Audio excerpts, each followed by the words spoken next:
परमपिता परमेश्वर, हम आपका हृदय से धन्यवाद करते हैं क्योंकि आप महान हैं और आपकी महानता का हम पूरा वर्णन भी नहीं कर सकते, इतने महान हैं। अद्भुत काम करते हैं प्रभु, अनुग्रहकारी और दयालु हैं। प्रभु, आप हमारी सारी कमजोरियों को जानते हैं और आपको मालूम है कि हम मात्र मनुष्य हैं। इसीलिए प्रभु, आप अपनी करुणा उन लोगों पर जो बॉर्न अगेन हुए हैं और आपके इकलौते पुत्र प्रभु यीशु मसीह पर भरोसा रखते हैं और भरोसा रखना सीख रहे हैं या भरोसा रखने में मजबूत हो गए हैं और उनका भरोसा आपके इकलौते पुत्र प्रभु यीशु मसीह पर मजबूत है, सब पर अनुग्रह बनाए रखते हैं और उन्हें अपनी महिमा का बर्तन बनाकर अपनी महिमा को प्रकट करते हैं। हम आपका धन्यवाद करते हैं, विनती करते हैं पिता परमेश्वर, आपकी अद्भुत सामर्थ हमारे जीवन में कार्य करती रहे और हम आपके वचन में लगे रहें और वचन को फोकस करते रहें और हमारा मन आपके वचनों से भर जाए, ताकि प्रभु हमारा जीवन आपकी महिमा के योग्य हो और हमारा जीवन आपकी महिमा के लिए इस्तेमाल हो और आपका नाम महिमा पाए। धन्यवाद के साथ इस प्रार्थना को आपके इकलौते पुत्र प्रभु यीशु मसीह के नाम से मांगते हैं, आमीन। Praise the Lord. सबको जय मसीह की। हम परमेश्वर का धन्यवाद करते हैं क्योंकि वो अद्भुत युक्ति करने वाला और अद्भुत आश्चर्य कर्म करने वाला परमेश्वर है। आज हम कल जिस मुद्दे पे थे उसी मुद्दे पे रहेंगे, दीपक और ज्योति, और आज हम उसी का अगला भाग लेंगे। As a lamp you reveal what is hidden, यानी एक दीपक की तरह तुम भी उन चीजों को जो गुप्त में है प्रकट करने वाले बनो। देखिए, ज्योति का काम क्या होता है? अंधकार में जब ज्योति चमकती है तो वो सब चीजें जो अंधकार में थी और दिख नहीं रही थी, ज्योति का काम है प्रगटीकरण, तो वो प्रकट करती है। तो हमारा जीवन भी परमेश्वर की बातों को प्रकट करने वाला हो, सत्य को प्रकट करने वाला। As a lamp you reveal what is hidden, Jesus says in verse 22, मरकुस रचित सुसमाचार उसका 4 अध्याय और उसका 22 पद पढ़ेंगे। क्योंकि कोई वस्तु छिपी नहीं, परंतु इसलिए छिपी हुई है कि प्रकट हो जाए, और ना कुछ गुप्त है, पर इसलिए गुप्त है कि प्रकट हो जाए। यानी परमेश्वर जो लोगों के सामने प्रकट नहीं है, परमेश्वर की सामर्थ, परमेश्वर का प्रेम, परमेश्वर का अनुग्रह, परमेश्वर की अद्भुत सामर्थ, इन सब चीजों को प्रकट होना जरूरी है। और जब हमारे जीवन से ये चीजें प्रकट होती हैं तो लोगों को पता चलता है कि परमेश्वर इसके जीवन में है और इसीलिए इसके जीवन से प्रगटीकरण हो रहा है। और परमेश्वर जब हमें प्रगटीकरण के लिए तैयार करता है तो हम पवित्र आत्मा की सामर्थ्य में होकर परमेश्वर के वचन से सत्य को प्रकट करने की सेवकाई करने लगते हैं। For everything that is hidden will eventually be brought into the open and every secret will be brought to light। English में यही वर्स है।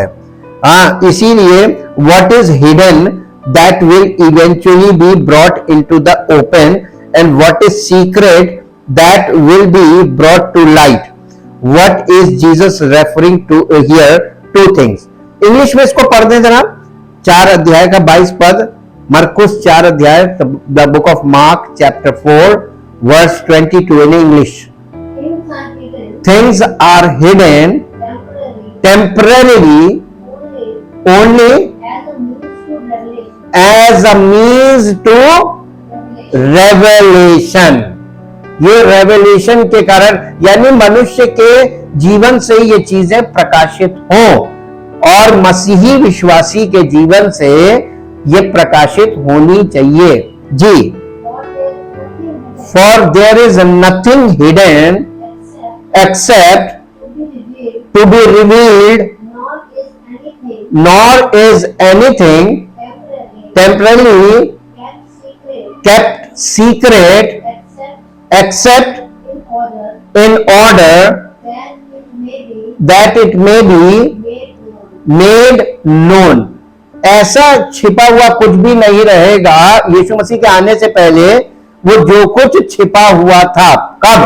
पुराने नियम में बहुत सी चीजें छिपी हुई थी जो नए नियम में यीशु मसीह के द्वारा और उसके सच्चे चेलों के द्वारा, सच्चे मसीही लोगों के द्वारा, वो सारी चीजें जो पुराने नियम में गुप्त थी नए नियम में प्रकट होनी चाहिए। और जब तक ये नहीं होता हम नई सृष्टि नहीं बनेंगे।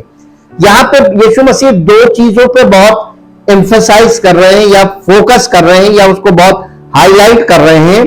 The first secret that is brought to light is God's kingdom. पहला जो रहस्य है या पहला जो सीक्रेट है जो छिपा हुआ था पुराने नियम में, उसे नए नियम में हाईलाइट करने के लिए वो है परमेश्वर का राज्य। और ये राज्य को जिसे यीशु मसीह के द्वारा शुरू किया गया, जिसका प्रचार, वो हमारे जीवन से राज्य प्रकट हो। Jesus mentioned this secret back in verse 11। इसी का मरकुस रचित सुसमाचार का 4 अध्याय का 11 पद पढ़िए। उसने उनसे कहा, यीशु मसीह ने उन लोगों से कहा, तुमको तो परमेश्वर के राज्य की भेद की समझ दी गई है, परंतु बाहर वालों की, जो कलीसिया में नहीं है, बाहर वालों के लिए सब बातें दृष्टांतों में होती है, यानी सबके लिए, उनके लिए ये बंद बातें हैं। अब आप किसी व्यक्ति को जो कलीसिया में नहीं आता, उसको आप अगर रोज एक वर्ष भेज रहे हैं, उसका कोई भला होगा? क्यों नहीं होगा? पहली चीज, शारीरिक मनुष्य परमेश्वर की आत्मा की बातों को समझता नहीं है तो ग्रहण नहीं करेगा। तो आप उसको भेजकर परमेश्वर के वचन का अनादर कर रहे हैं कि नहीं? है ना? आप ये भेजने के बजाय आप उससे व्यवहार रखिए, आपसे उसका संपर्क हो, ताकि आपके जीवन की ज्योति उसके जीवन को प्रभाव दे और उसके अंदर ये चीजें आए, वह उसके अंदर प्रश्न खड़े हों कि ये इतने आराम से रहता, मैं इतना परेशान क्यों रहता हूं? ये निश्चिंत रहता, मैं चिंतित क्यों रहता हूं? और ये परमेश्वर पे इतना भरोसा रखता है जिससे इसका कोई काम नहीं रुकता, और मैं हमेशा परेशान रहता हूं कि मेरा ये काम बनेगा कैसे। लोगों के अंदर ये डिफरेंसेस हैं, वैचारिक अंतर है, और वो वैचारिक अंतर आपके जीवन से अगर ज्योति प्रकट होती है, आपका जीवन मसीही जीवन है, आप कलीसिया में रेगुलर आते हैं, तो लोग आपको ये देखते हैं कि आप कहीं ना कहीं जाते हैं और आपके वहां जाने से आपका परिवार उन्नति पा रहा है, सफलता पा रहा है, और आपके परिवार के सब लोग चंगे रहते हैं, सबको बरकत मिल रही है। तो उन लोग ये सोचते हैं कि कहां जाते हैं और इनको ये उन्नति क्यों मिल रही है, तो वो आपके पास आके पूछेंगे। इसीलिए आपको गवाही देनी होगी, और उस गवाही के द्वारा आप प्रभु की महिमा कर सकते हैं, उनके साथ शेयर कर सकते हैं। The first secret that is brought to light is God's kingdom. Jesus mentioned this secret back in verse 11, where he referred to the secret of the kingdom of God. We looked at this word secret last week, but let's review it again. यानी इन्होंने इसको पिछले हफ्ते अपने यहां share किया था secret को, और उसके विषय में इन्होंने यहां पर मेंशन किया। द वर्ड सीक्रेट, इसको ग्रीक में बोलते हैं musterion. Musterion can also be translated mystery, और इंग्लिश में इसको मिस्ट्री या रहस्य, ये इसका ट्रांसलेशन आता है। It refers to God's truth that was previously hidden but now has been revealed। परमेश्वर, ये जो मिस्ट्री है, मिस्ट्री का मतलब परमेश्वर के विषय का सत्य जो पुराने नियम में गुप्त है, छिपा हुआ है, वो रिवील नहीं होता है, वो नए नियम में रिवील किया जा रहा है पवित्र आत्मा के द्वारा। इसीलिए नया नियम, इसीलिए कहते हैं ना, पुराना नियम, नया नियम पुराने नियम में गुप्त है और पुराना नियम नए नियम में प्रकट है। The Old Testament is concealed in the New Testament is concealed in the Old Testament and the Old Testament is revealed in the New Testament. पुराना नियम नए नियम में गुप्त है, सॉरी, नया नियम पुराने नियम में गुप्त है और पुराना नियम नए नियम में प्रकट है। तो ये पुराने नियम को प्रकटीकरण कहां है? नए नियम में, और नए नियम गुप्त कहां है? पुराने नियम में। तो ये इस तरीके से इस फॉर्मूले के अंतर्गत जब हम स्टडी करते हैं तो हमको जो गुप्त था वही रहस्य था, यानी सीक्रेट, उसी को पवित्र आत्मा खोलता है और पुराने नियम में दिखा दिखा के खोलता है। बॉर्न अगेन होने के बाद हमारी आत्मिक आंखें काम करने लगती हैं और हम आत्मिक चीजों को देखने लगते हैं और आत्मिक बुद्धि काम करने लगती है पवित्र आत्मा के मार्गदर्शन से, कि हम आत्मिक बातों को अंडरस्टैंड करने लगते हैं, यानी समझने लगते हैं। ठीक है, ये इसीलिए जो पुराने नियम में नहीं खुला था या रहस्यमय था, वो नए नियम में खुल गया, ताकि हम something that is not properly understood, it's a secret or mystery because it's not understood. It's like when we talk about the secrets of or mysteries of the universe, we are referring to things that we don't understand because we don't have enough information. हम पुराने नियम की सब बातों को, या इस सृष्टि में बहुत से रहस्य हैं, उन सब बातों को इसलिए नहीं समझते क्योंकि हमारे पास जानकारी की कमी है। पुराने नियम के लोगों के पास जानकारी की बहुत कमी थी, जो आज नए नियम के लोगों के पास जानकारी अवेलेबल है। उनके पास, आज के लोगों के पास इंफॉर्मेशन ज्यादा है। As we gather more information, the secrets of the universe become more and more clear. जितना ज्यादा हम सृष्टि के विषय में जानकारी प्राप्त करते जाते हैं, उतना ही हमारी जो समझ है वो स्पष्ट होती जाती है। Before Jesus, the kingdom of God was not very clear. यीशु मसीह से पहले, उसके आने से पहले परमेश्वर का राज्य बिल्कुल भी स्पष्ट नहीं था। We had some information. हमारे पास थोड़ी सी इंफॉर्मेशन थी या जानकारी थी, some information, but was very limited by the Old Testament. और पुराने नियम के अनुसार बहुत कम जानकारी हमको मिलती है। But when Jesus came, लेकिन जब यीशु मसीह आया, he made the secret of the kingdom of God more clear and understandable. जब यीशु मसीह आया तो उसने परमेश्वर के राज्य को बहुत ज्यादा स्पष्ट किया और सारी सच्चाई को उसने खोला। उसके विषय की, परमेश्वर के राज्य के विषय का सत्य उसने खोला और सब लोगों के साथ शेयर किया। We help God's kingdom be brought to light. हम परमेश्वर के राज्य को प्रकाशित करने में या रोशन करने में उसका सहयोग कर सकते हैं। We help others understand the gospel. हम दूसरों को सुसमाचार को समझने में उनकी सहायता कर सकते हैं।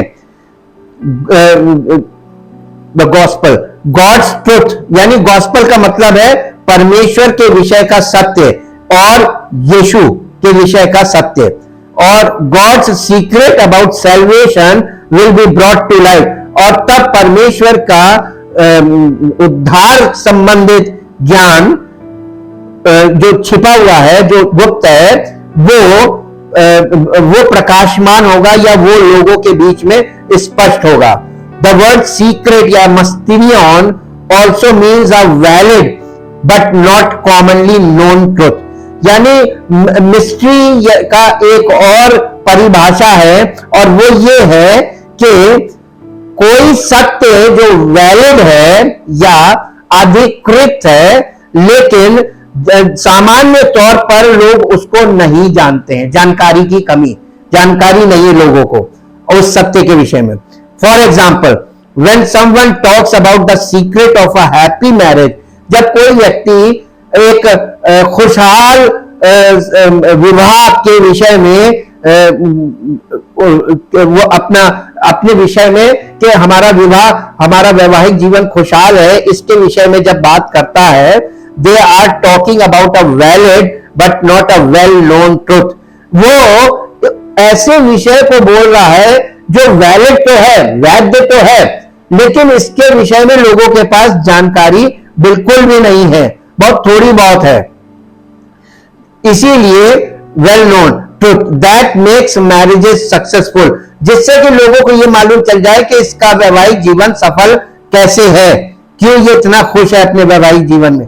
The same is true about the secret of the kingdom of God. ठीक इसी प्रकार से परमेश्वर के राज्य के विषय का जो रहस्य है वो लोगों को पता नहीं है और इसकी जानकारी नहीं, और दूसरा इसका एग्जाम्पल नहीं देखने को मिल रहा, कहीं दिखाई नहीं दे रहा, इसलिए लोगों को इसके विषय में जानकारी नहीं है या स्पष्ट नहीं है।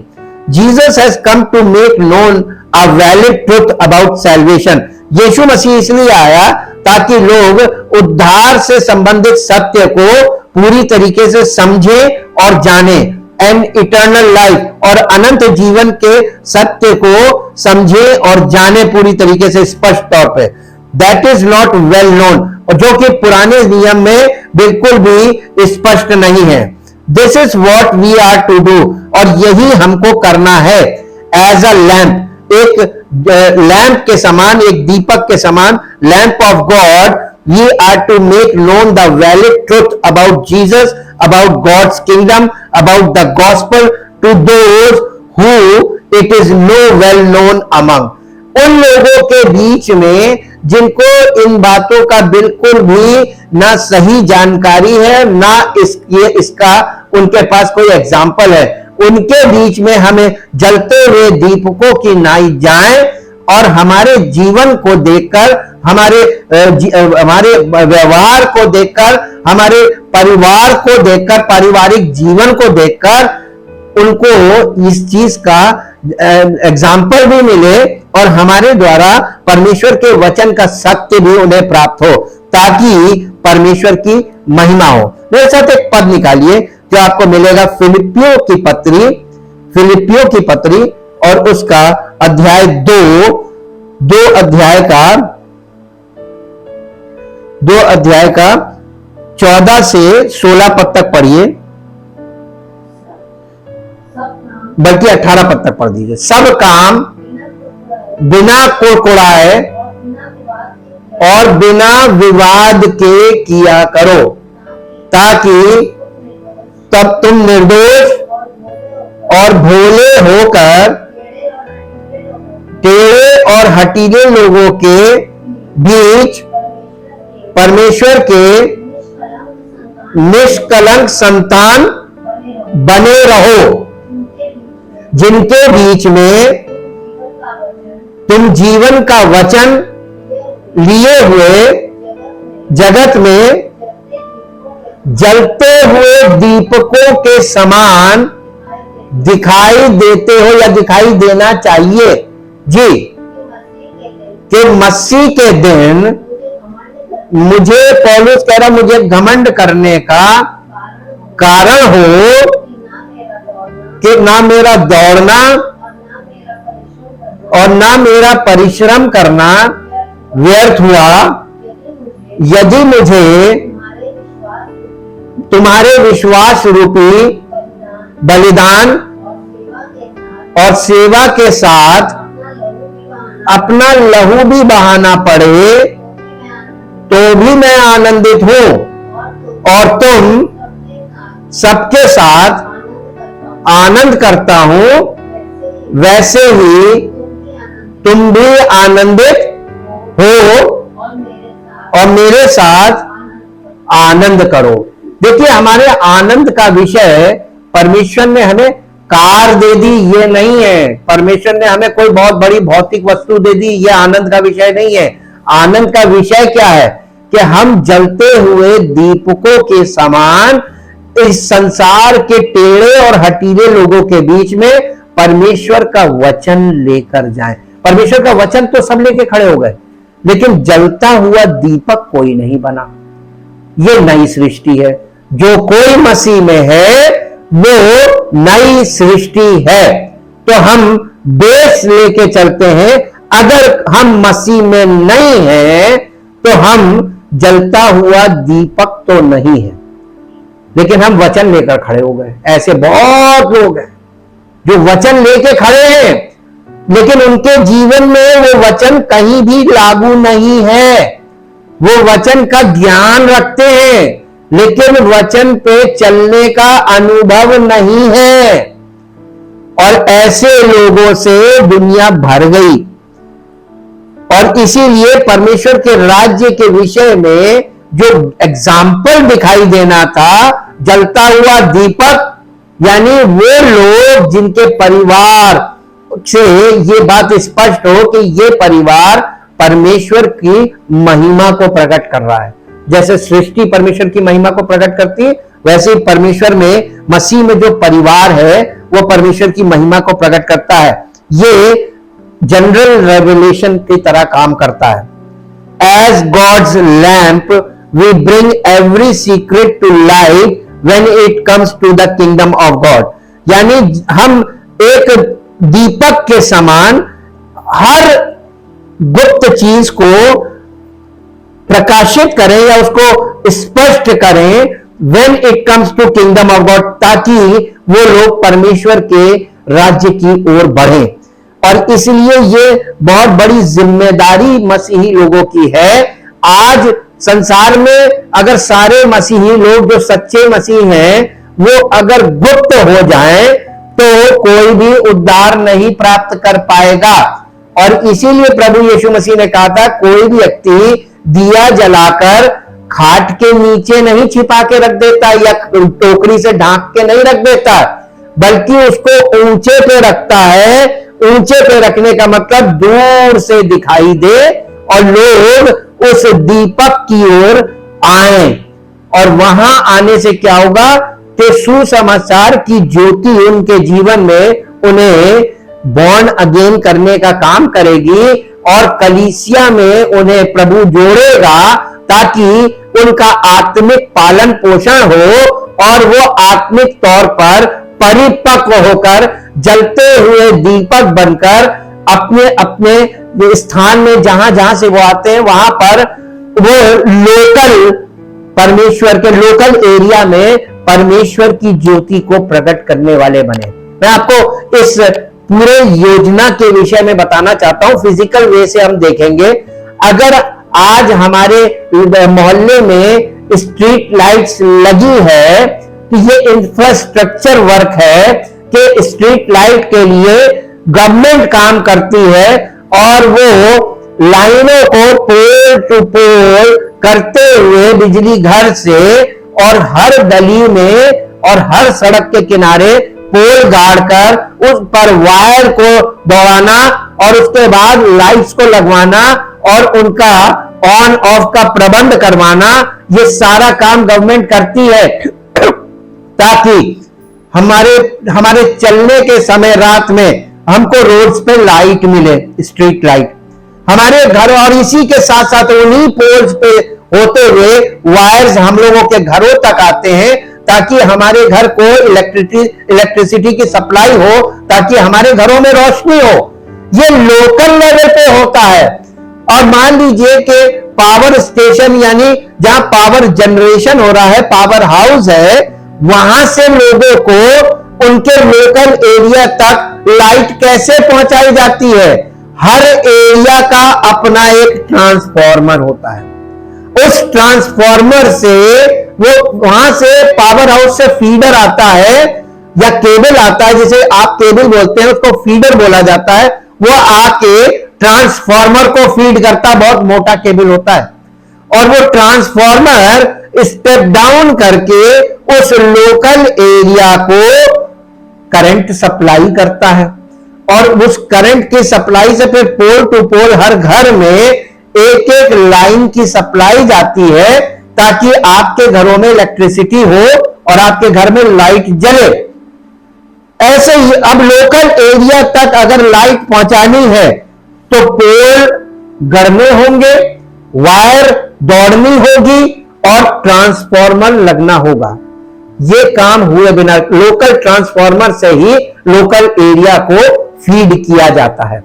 ठीक इसी प्रकार से परमेश्वर की सेवा में भी परमेश्वर हर एरिया में एक ट्रांसफॉर्मर का मतलब मालूम क्या होता है? ट्रांसफॉर्मर का मतलब ठीक वही है जो हमने आपको संडे को बोला था कि भैंस खाती भूसा है और देती दूध है। वैसे ही ट्रांसफॉर्मर जो उसमें इनपुट आता है वो 33,000 केवीए या 11,000 केवीए की लाइन डाउन होती है प्राइमरी।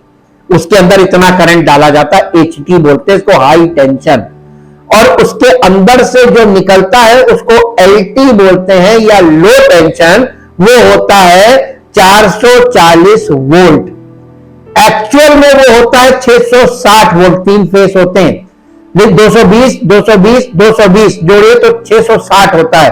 लेकिन चूंकि ट्रांसफॉर्मर की बनावट एक ही कॉइल में बीच की जो दो कॉइलों को बीच से कॉमन करते हैं तो वो बन जाती है 3, 2 से 3 हो जाती है। तो बीच की जो कॉमन लाइन है उसको ना जोड़ते हुए 220 प्लस 220 440 बोला जाता है। 440 वोल्ट का मतलब एलटी लाइन।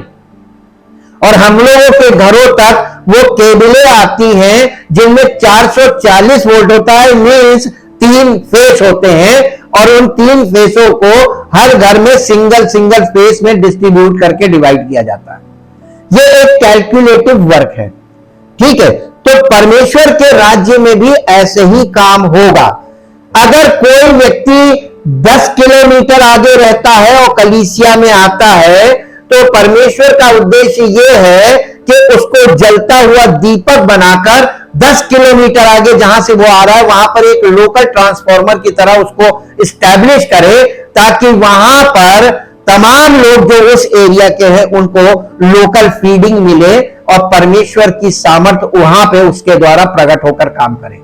तो कलीसिया जो है वो लोगों को बटोर के बैठने वाली जगह नहीं है, बल्कि कलीसिया लोगों को मैच्योर करके, परिपक्व करके, प्रिपेयर करके, तैयार करके और एक ऐसा ट्रांसफॉर्मर की तरह तैयार करे कि परमेश्वर जो हाई टेंशन है उसकी फीडिंग हमारे जीवन में हो और कलीसिया में जो लोग आ रहे हैं उनको वो हम डाइल्यूट करके उन तक पहुंचाएं, ताकि उनका पालन पोषण हो और परमेश्वर के परिवार में उन्नति हो और बढ़ती हो। ये उसका उद्देश्य है, इसलिए उसने ऐसी योजना रखी है। और इसीलिए the second secret that is brought to light are the sins of people. और दूसरा सीक्रेट यह है कि परमेश्वर यह चाहता है कि वो जो लोग संसार से निकल कर आते हैं वो सब अपने आप को धर्मी मानते हैं। हर व्यक्ति, अन्य जाति में आप देखिएगा उनके अंदर यही एक टेंडेंसी है कि प्रत्येक मनुष्य को अपनी दृष्टि में अपना चाल चलन सही जान पड़ता है। वो अपने मन से अंदर से वो बहुत धर्मी है। लेकिन परमेश्वर की धार्मिकता, मनुष्य की धार्मिकता में यही अंतर है। वो एक्चुअली धर्मी नहीं, वो स्वधर्मी है, सेल्फ राइचस है। उनकी अपनी धार्मिकता है, उसके अकॉर्डिंग वो धर्मी है। लेकिन जब वो परमेश्वर के पास आए तो उनको परमेश्वर के वचन के द्वारा ये प्रकटीकरण हो कि नहीं, वो अपने आप को धर्मी समझ रहे हैं लेकिन वो पापी है। उनका स्वभाव पापी स्वभाव है, पाप के द्वारा उत्पन्न हुए हैं और आदम की संतान होने के कारण परमेश्वर के दृष्टि में वो सब पापी हैं, तो उनका पाप प्रकट हो। इसीलिए everything that is hidden will eventually be brought into open, ताकि वो सब चीजें उन लोगों के सामने खुले। This doesn't mean that you go looking for people's sin to put a spotlight on it.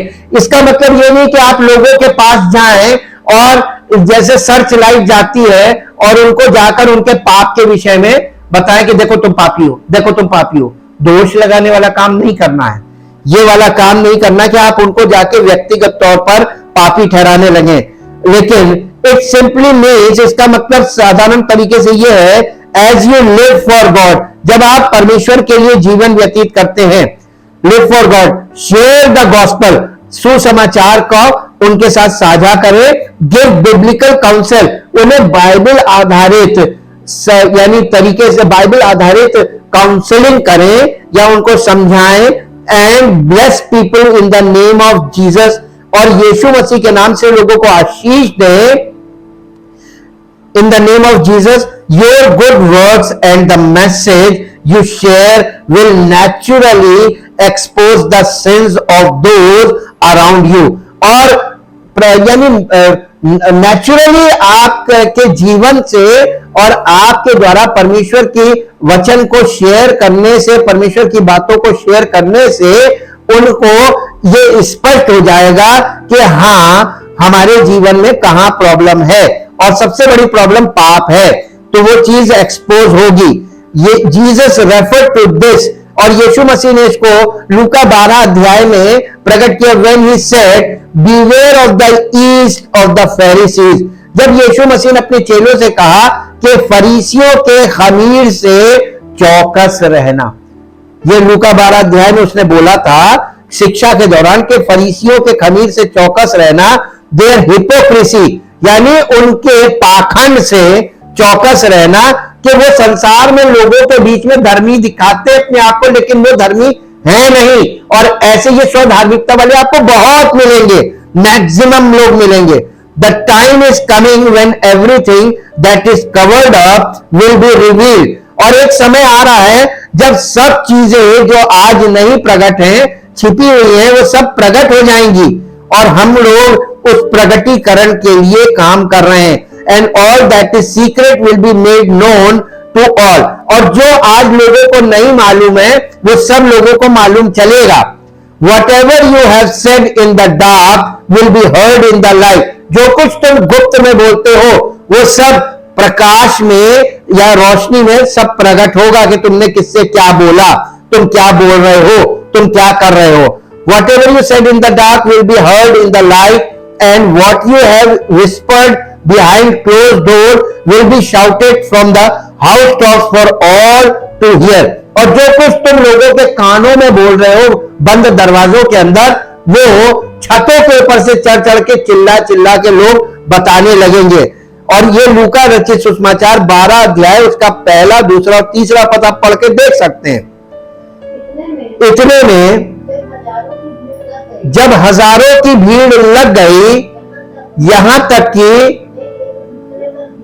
वे एक दूसरे पर गिरे पड़ते थे, तो वो सबसे पहले अपने चेलों से कहने लगा, फरीसियों के कपट रूपी खमीर, यानी फरीसियों की शिक्षा से चौकस रहना, कुछ ढपा नहीं जो खोला ना जाएगा, और ना कुछ छिपा है जो जाना ना जाएगा।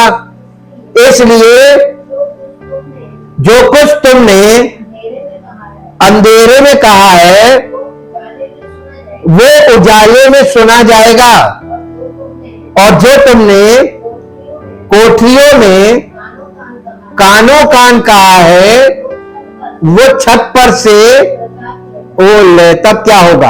आज जो लोग गुप्त गोष्ठी करते हैं ना, गुप्त सभा, वो सबकी खोल दी जाएगी, और ऐसी भयानक खोली जाएगी कि छतों पे चिल्ला चिल्ला के लोग कहेंगे ये ऐसे बोल रहे थे, इन्होंने ऐसे बोला, ये हाल होगा। There is something about God's truth and light that reveals sin, यानी परमेश्वर के वचन के द्वारा हमको हमारे पापों का प्रगटीकरण होता है, हमारे पापों को प्रकट करता है वचन का सत्य।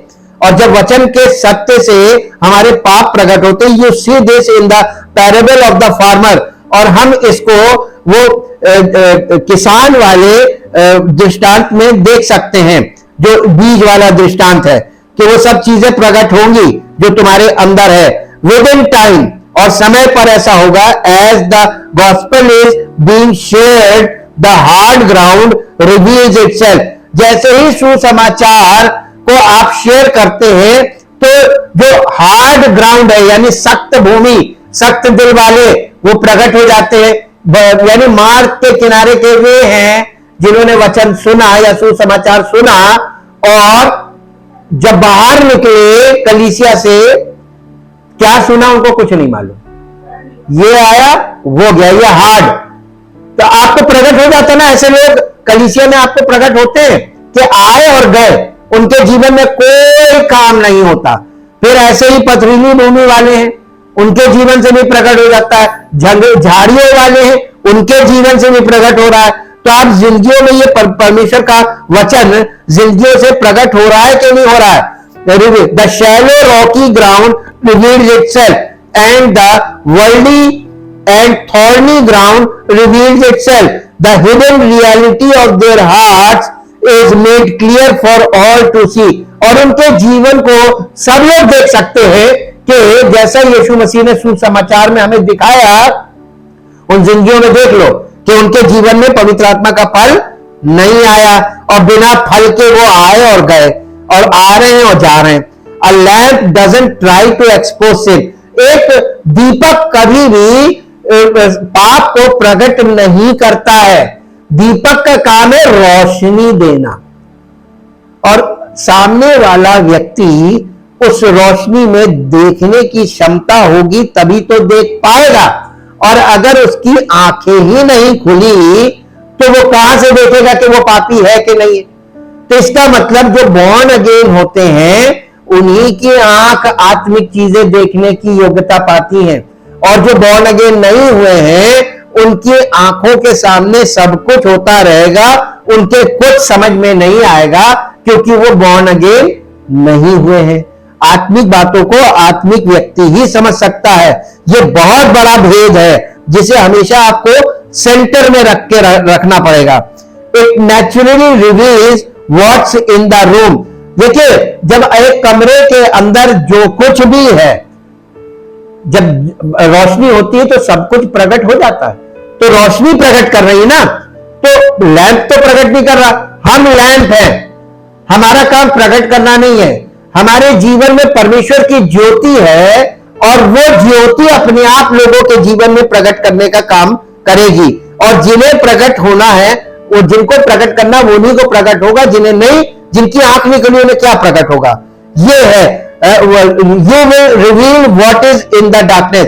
हम केवल एक काम करते हैं, एक दीपक और ज्योति, हम इन दो पॉइंट को एक साथ लेके चल रहे हैं। दीपक अगर जल रहा है तो वो अंधकार को दूर भगाता है और जो कुछ वहां पर अंधेरे में क्या है उसको प्रकट करता है। वैसे एक पद निकालिए जो आपको मिलेगा इफिसियों की पत्री उसका 5 अध्याय, इफिसियों की पत्री उसका 5 अध्याय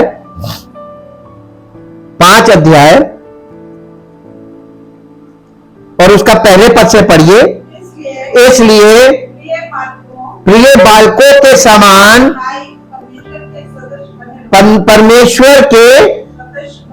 परमेश्वर का अनुकरण करो या परमेश्वर के सदृश बने रहो और प्रेम में चलो, जैसे मसीह ने भी तुमसे प्रेम किया और हमारे लिए अपने आप को सुखदायक सुगंध के लिए परमेश्वर के आगे भेंट करके चढ़ा लिया, बलिदान कर दिया।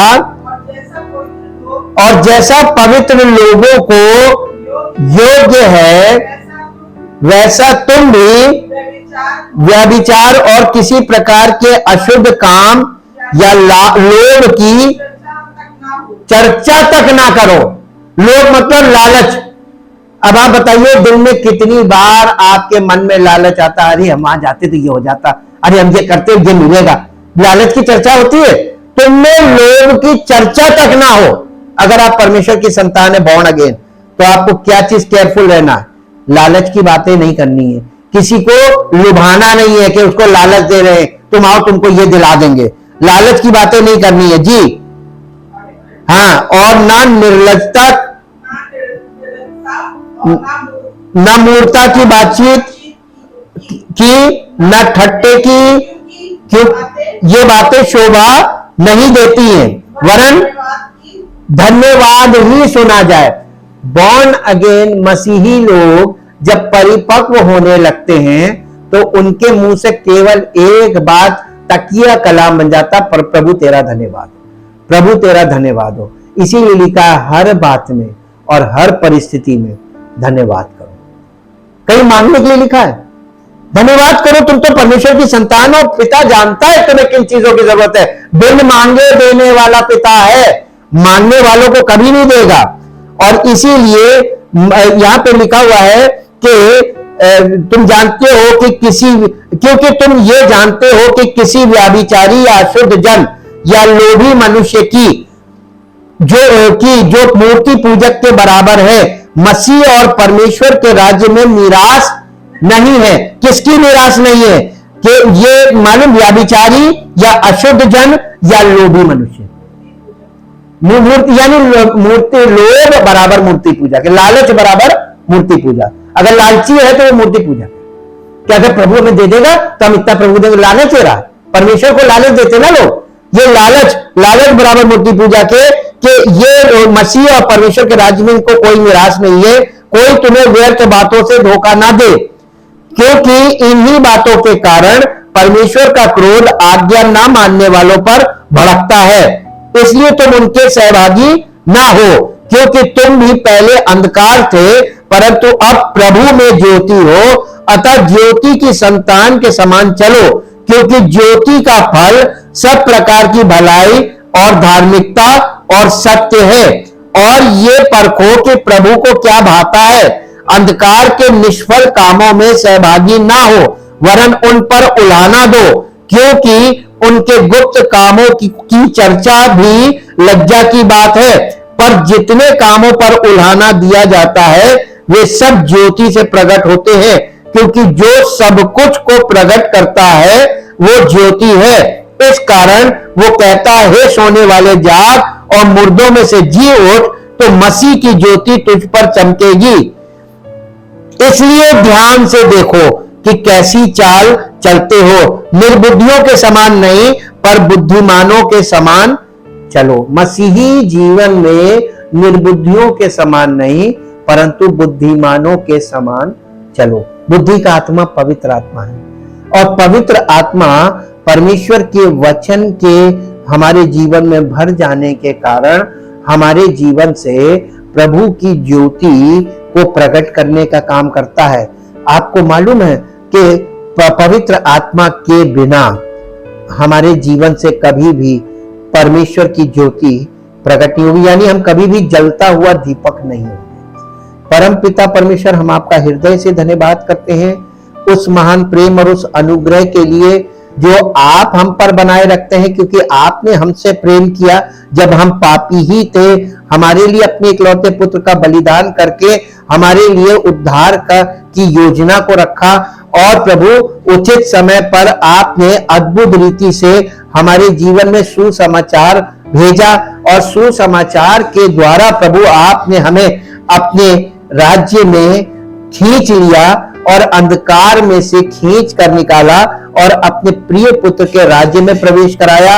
हमें नए सिरे से जन्म दिया और हमारे मन की आंखों को ज्योतिर्मय किया और हमें आत्मिक तौर पर परिपक्व किया, क्योंकि प्रभु आपकी ये योजना है कि हमारा जीवन केवल और केवल उस ज्योति को, जिस ज्योति को आपने हमारे जीवन में प्रज्वलित किया है, उस ज्योति के द्वारा उन लोगों को जो मेरे संपर्क में आते हैं उनको ये दिव्य ज्योति के द्वारा आपका सुसमाचार हम दें, और आपके सुसमाचार की ज्योति उनके जीवन में भी प्रज्वलित हो और हम सब ज्योति की संतान बने, ताकि आपकी मर्जी पूरी हो, आपके राज्य का विस्तार हो और आपकी महिमा इस पृथ्वी पर प्रकट हो और आपका नाम महिमा पाए। सारी महिमा आपको मिले। इस प्रार्थना को आपके इकलौते पुत्र प्रभु यीशु मसीह के नाम से मांगते हैं, आमीन। Praise the Lord. परमेश्वर आपको आशीष